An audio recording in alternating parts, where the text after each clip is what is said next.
带领做开始的祷告，我们一起来祷告。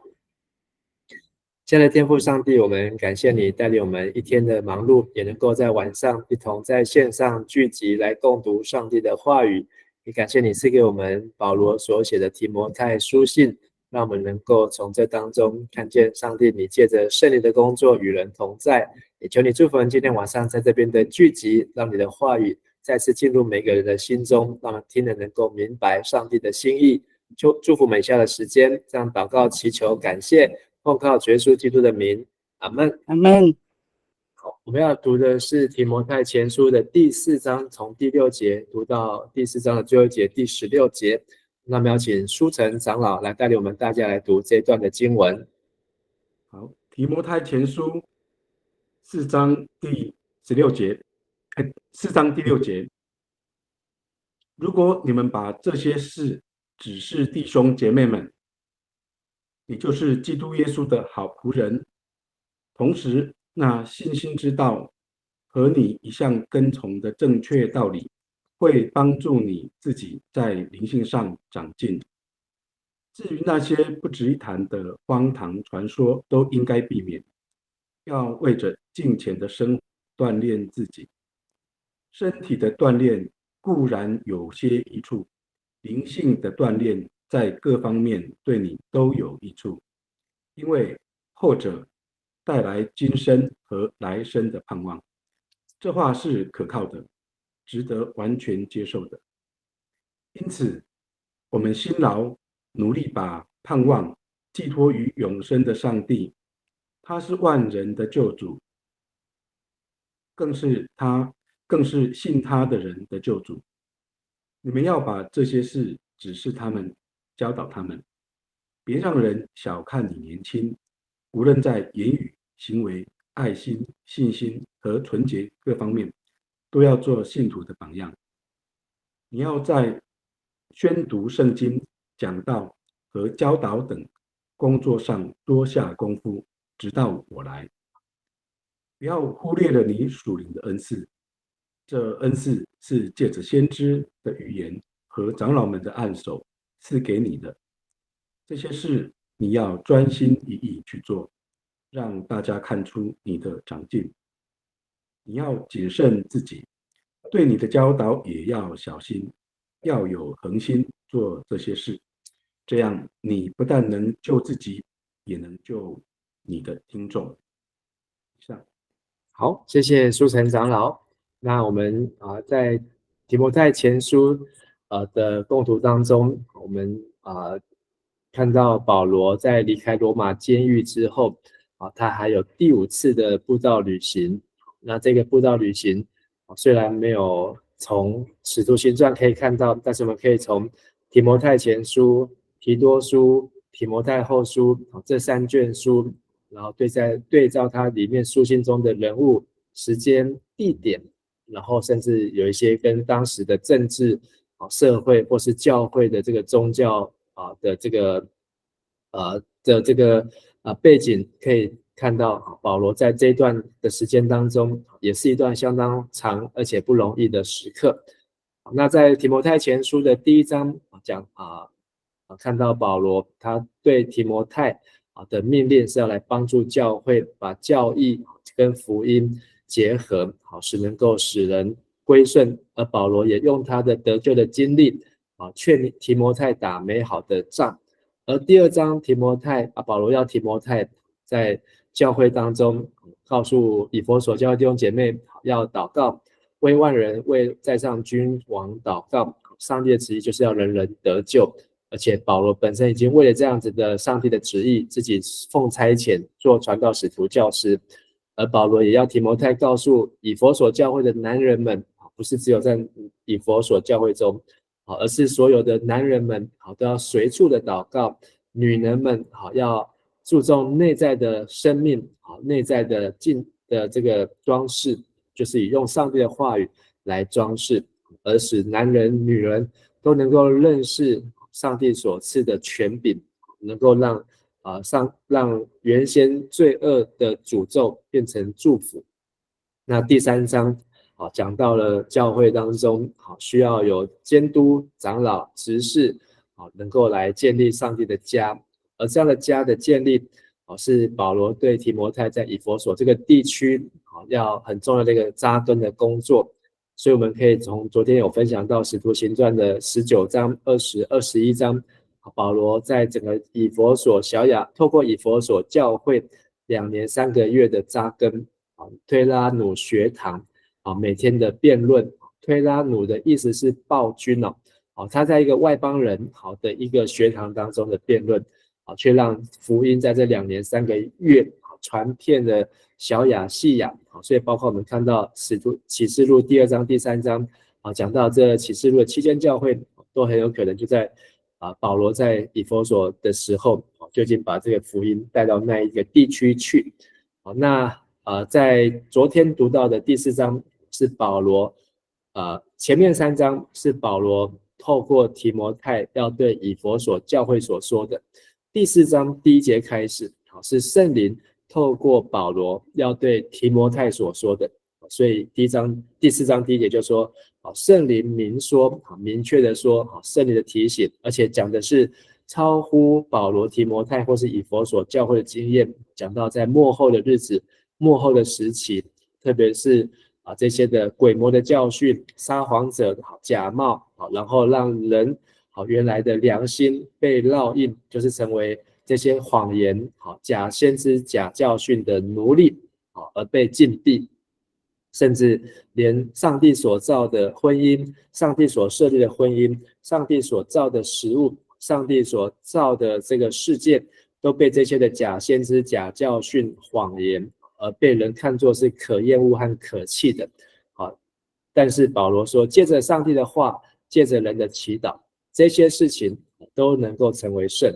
所以读圣经跟祷告，祷告跟读圣经结合，让我们的生命能够对准上帝。昨天有特别提到这个亚底米女神庙是古代世界的7大奇景。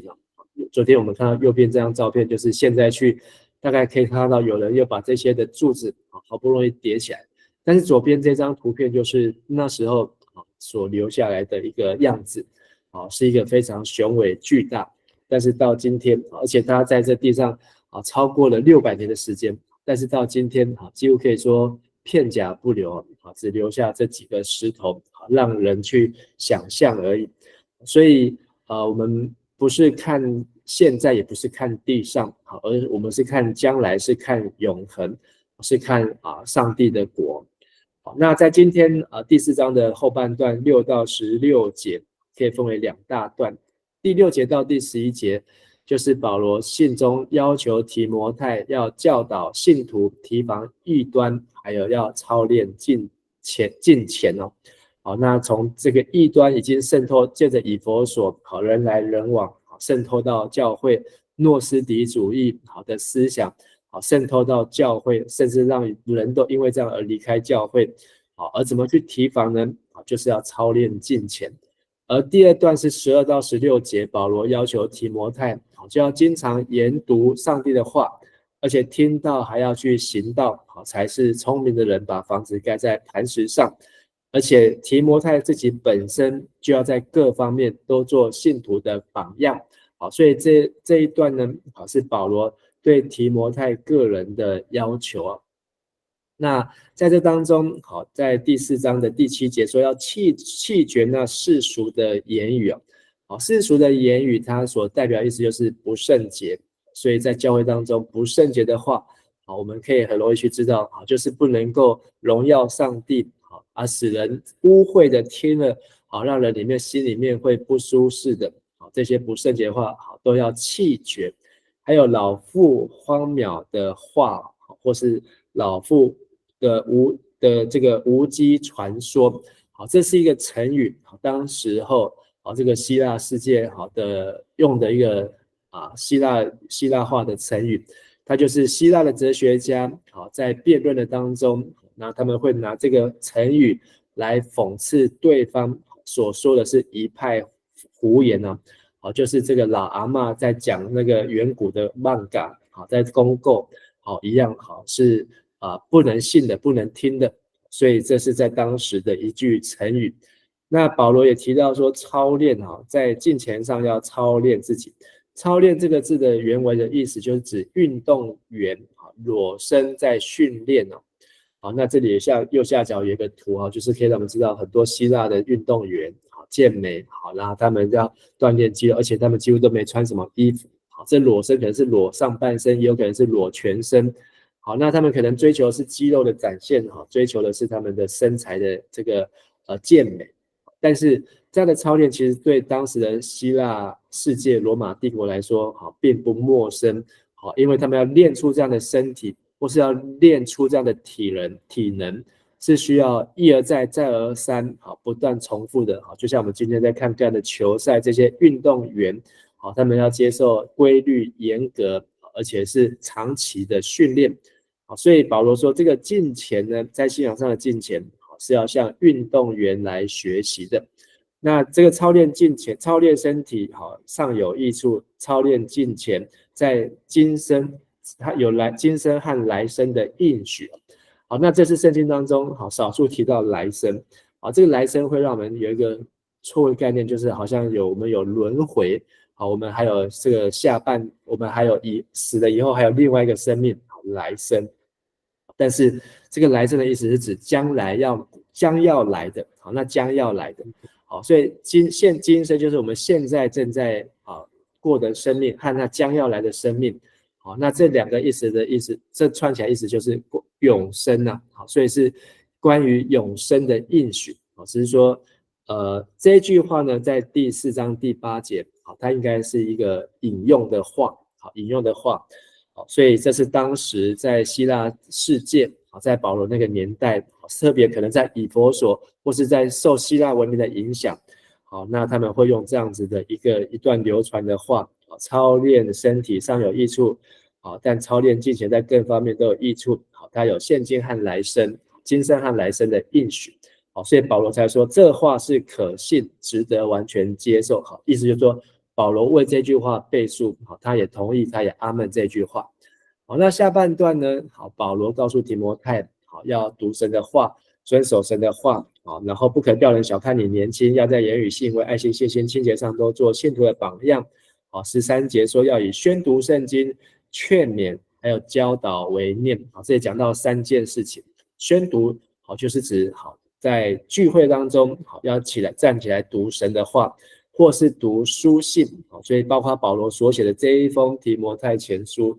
他们可能在那时候收到保罗这封信呢，不会读完之后就把它折起来收起来，可能每一次聚会的时候就会拿出来读，每一次聚会的时候就会拿出来读，叫宣读。而且这个教会读完之后，到下一个教会，再读完，再到下一个教会，这样子的宣读。劝勉就是要劝人行出真理，教导就是要分辨真假，特别是分辨异端，能够去看出什么是合神跟不合神。这都是在当时教会崇拜当中的一些项目。那最后第16节说保罗是要谨慎自己还有自己的教导。那这里两个自己，第一个自己呢就是说你自己的表现，第二个自己就是你自己嘴巴所说的。那这两个结合起来就是说，除了提摩太去说之外，他自己怎么表现的都要照镜子，不要成为这个国王的新衣，也不要成为那个魔镜当中的那个皇后，没有看到自己的真相，看到自己的本相，而活在那个虚假当中。所以这是在今天这段经文当中的提醒。好，所以我们来看这段经文，保罗他在这段6到16节当中，他有提到，如果你把这些事指示弟兄姐妹们，然后呢11节你要把这些事指示他们，教导他们，然后还有第15节这些事你要专心一意去做，让大家看出你的长进。所以6、11、15这里有3次提到这些事。那这些事我们就要往回看，到底是什么事？就是第4章1到5节所说的事。这1到5节所说的就是在末后的时期，这些的假先知、假道理，他们的这个谎言，对信徒、对教会的影响。但是呢，因着上帝的话和人的祈祷，就会成为圣洁。所以这些事就是指1到5节，这些不管是外面的冲击，不管是来自于外面的错误的教导，但是因着读经，因着祷告，这些事情都可以成为圣洁。好，所以呢，第6节说，如果你把读经祷告指示弟兄姐妹们，你就是基督的好仆人。同时，那信心之道，就是信仰的话和你一向跟从的正确道理，会帮助你自己在灵性上长进。所以读经祷告可以帮助我们喂养我们的信心，读经和祷告可以帮助我们来遵从服从正确的教义，而且让自己的灵性能够得到成长和栽培，就是耶稣基督的，这里讲好仆人，那在和合本翻译成好执事，如果我们有印象的话，旧和合本还有现在和修本都翻成好执事，但现在中文译本为什么不翻成执事呢？因为执事本身就是有仆人的意思，但是这边的这个执事跟我们前面第3章第8节在讲到那个执事的资格是不同的意思，所以他直接怕了避免混淆长老执事的那个执事，所以现代中译本、现代中文、现代台语本都把那个执事换掉，改成仆人，这样是比较符合原文的意思。同时那所以会让我们在灵性上成长，但是呢，要避免这些不值得一谈和荒唐的传说，因为要为着敬虔的生活而来锻炼自己。这样的敬虔生活锻炼就是一种灵性的锻炼，这种灵性的锻炼呢，带给我们今生，就是我们现在还在呼吸的时候，以及来生，就是将来要来的那个永生的盼望。因为我们进到永生，跟我们今天的如何读经、如何祷告是有密切的关系。所以这些事就是我们的读经的生活、祷告的生活，要持续稳定的建立起来。建立起来之后，才会让我们的信心成长，让我们明白真道，然后我们可以分辨真假，那我们的灵命就长进。我们对上帝的敬虔，敬虔的意思就是惧怕，你对上帝才会保有正确的态度，而不会太过于错误的惧怕上帝，或是对上帝一点都不惧怕，这都是过犹不及，而是要保持跟上帝正确的关系、合一的关系。这也就是我们说所谓因信称义，那个因信称义就是跟上帝有正确合一的关系，不会太 over， 但是也不会离上帝太遥远。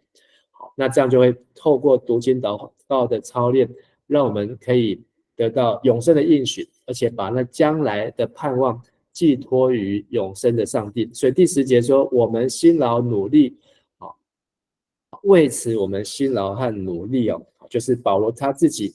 就是为了这个福音辛劳努力。这个努力在和合本的注解有个小字，就是被骂、被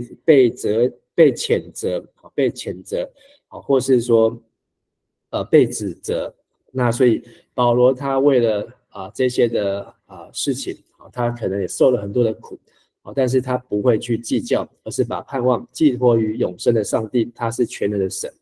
第二个，你要把这些事指示他们，教导他们。那这些事呢，除了读经祷告之外，怎么样教导他们呢？就是你要以身作则，从你提摩太开始，别让人小看你年轻，无论在言语、行为、爱心、信心、纯洁各方面，都要做什么呢？信徒的榜样。所以你希望人家成为什么样子，自己就要先成为什么样子。你要刮别人的胡子，就要先把自己的胡子刮上去，刮干净。那榜样呢，就是13节，宣读圣经、讲道、教导等工作上多下功夫。所以这又回到了读经祷告操练敬虔，跟前面的6到10节这个就是它的基础。多下功夫，而且呢，保罗说直到我来。保罗现在人在腓立比，提摩太人在以弗所，所以不要以为说他的师傅老板不在了，然后他就可以放轻松度假随便，不是，保罗都很严谨的要求，你要继续的宣读劝勉，还要教导。而且14节不要忽略了你的属灵恩赐。好，那在这里很重要，就是属灵恩赐，就是从圣灵而得的礼物。恩赐的意思就是礼物，这个礼物就是上帝所给的不是你用自己的能力方式去赚来的，而且是借着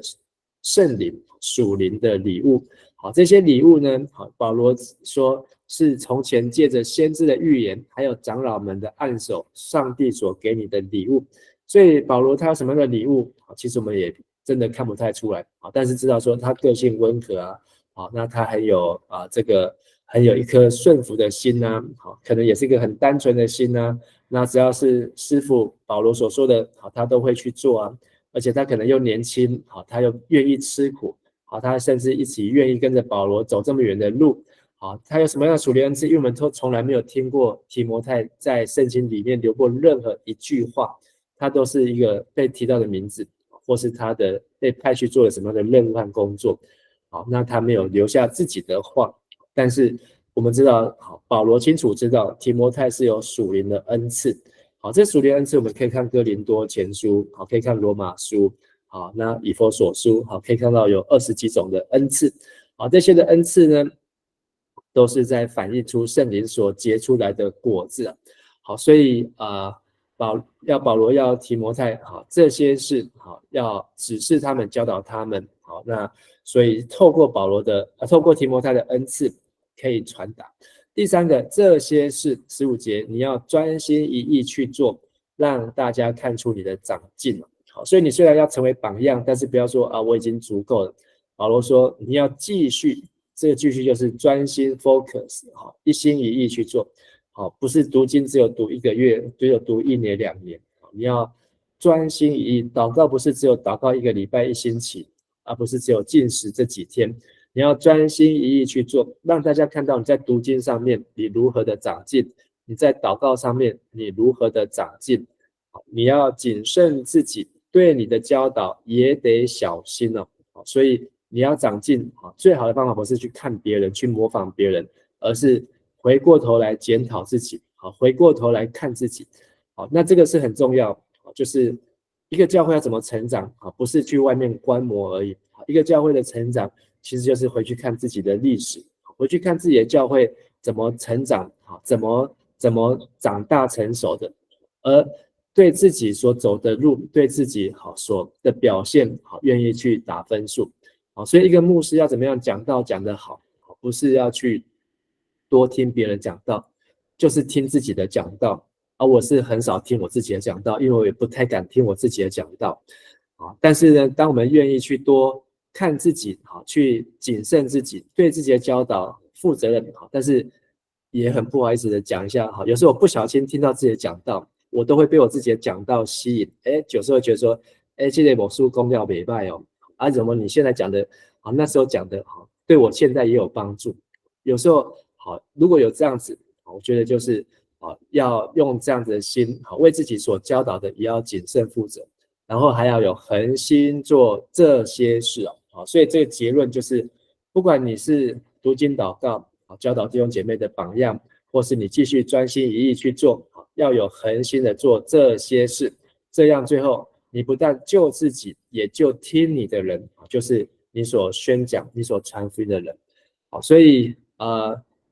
我们的台湾基督长老教会是从1865年第一个宣教士马雅各博士从英国来的，他到台湾的时候呢还没有29岁，年不年轻非常的年轻。今天我们有没有认识29岁的年轻人但是我们今天29岁的年轻人跟100多年前，这是快要160年前159年前的29岁的年轻人比较起来的时候，我们今天的年轻人好像太容易被人家小看他年轻人。为什么159年前的29岁的年轻人他能够做这么样的成熟然后做这么大的牺牲和付出呢那这一位呢，我不晓得大家认不认识他可能大家看照片不是很多人可以认出来，如果你可以认出来，那你就对他很认识他就是我们鼎鼎有名1872年来台湾的马偕博士这应该是他那个时候比较年轻可以看得到的照片，那可能又比这张28岁又再年长了一些马偕博士来台湾的时候更年轻，只有28岁，而且在这之前他已经去过了厦门，去过了上海，去过了中国，去过了日本，去过了华盛顿等等的所以他是付了代价，花了1-2年，所以他离开加拿大的时候可能还没有27岁，但是他已经下定决心要来服侍上帝。28岁，还有一位更年轻的巴克里牧师。巴克里牧师呢，他在苏格兰是一个高材生，他跟马歇一样，跟马雅各一样，马雅各是在英国拿到医生伯明翰，而巴克里呢，他也是一个很好的，几乎可以成为一个很有名的科学家。如果他没有来当宣教士的话，他一定可能是拿到诺贝尔奖。他在1875年就是比马偕再晚了1点来台湾，而且他来台湾的时候才26岁。那么巴克里很有名的就是他在16岁的时候就写下了一个献身文，16岁那个献身文呢，从他16岁写下来到他76岁要离开的时候，他不知道70几岁，他每一年都在上面签名，没有再去更改过，而且当他结婚之后，还邀他的妻子一起签名对上帝的服事和委身所以不可叫人小看你年轻，总要在言语、行为、爱心、信心、清洁上都做信徒的榜样在我们的台湾的教会，上帝派来这么多的宣教师，成为另外一个提摩太，成为另外的保罗，成为我们今天在台湾很好学习，而且这些宣教师到今天为止他们没有留下什么不良记录，他们没有留下什么账目不清然后打人酗酒然后被人家诽谤他们没有留下这些几乎是无可指责，包括他们的婚姻，包括他们的家庭，包括他们的儿女，到今天还是无可指责所以不是不可能，而是因为借着上帝的话和祷告可以帮助我们成圣所以今天我们看到的是保罗要提摩太思想，而且保罗要提摩太教导，而且保罗要提摩太殷勤要他思想什么呢？思想要如何成为基督的好执事，基督耶稣的好执事就是好仆人，这个仆人就是成为正确教义的仆人为了真理为了公义而努力，而要提摩太思想操练身体虽有益处，操练敬虔有好的应许，就是今生和来生永生的应许，而且要提摩太思想我们一起劳苦努力走了这么多年，从提摩太加入团队到保罗这样被关出来，现在又来到了以弗所跟腓立比，这10多年来这样的劳苦，这样的努力的指望就是在乎于永生的神永恒的主，而他是人的救主，是所有信徒的救主这是保罗要提摩太放在头脑里面思想，而保罗要提摩太教导，就是不可叫人小看你就是不要因着你的外表年纪而被人家看轻，也是一样，你要像一个丈夫一样，你要像是一个监督一样，像是一个执事一样无可指责，在自己的家，在自己的服侍，自己的教会，自己的言行举止，而且你要做信徒的榜样，并且写在最歹心，然后要在上帝的话语下功夫，宣读圣经，劝勉教导为念而不要忽略你所得的恩赐，所以这些恩赐你要去求，而且求要用出来不要把恩赐才干埋没，像那个拿到1000的仆人就把它埋在土里面。第3，要提摩太殷勤，在这些事上专心和长进而且要让众人可以看出你的进步，然后要恒心谨慎，这样呢救自己也救你所传福音给他们听你分享的人所以这不是只有给提摩太，给牧师，也是给长老执事，给所有的每一个要愿意为主传福音的人，我们都要先从自己做起，而不要做那个表面的基督徒不要做那个只有人前却没有人后只有外表的功夫却没有内在的真实今天的金句4章12节，不可叫人小看你年轻，只要在言语、行为、爱心、信心、清洁上都做信徒的榜样，通因为你的少年予人看见，就伫讲话行做疼心信心纯洁做信徒的模范。Don't let anyone look down on you because you are young, but set an example for the believers in speech, in conduct, in love, in faith, and in purity. 让这会来祈祷，我们一起来祷告。亲爱的阿爸父神，我们感谢你透过保罗对提摩太的提醒，也是对今天我们每一个人的提醒。我们可能不一定在年轻，但是我们在主里面更应当要老练，更应当要成长，更应当要因信称义，因信成圣，因信得荣，帮助我们的生命是能够来荣耀上帝，也帮助我们的生命是能够认真的下功夫，特别在读经，特别在祷告的事上，我们都能够显出长进，能够不断的日日更新和进步。也愿上帝祝福每一个弟兄姐妹，透过上帝的话语，透过圣灵的感动，透过我们听到的和行道，能够活出神所喜悦的生命。我们如此祷告祈求，奉主耶稣的名，阿们。在这边有个小小的提醒，我们明天晚上是周三有祷告会，所以牧师会在7楼，教会7楼来主持。如果你方便来教会，那就参加8点到9点祷告会；不方便，我们一样会在线上以及 YouTube， 我们都会有同步一起来共读。好，谢谢大家，大家晚安，大家平安。晚安，晚安，晚安。晚安。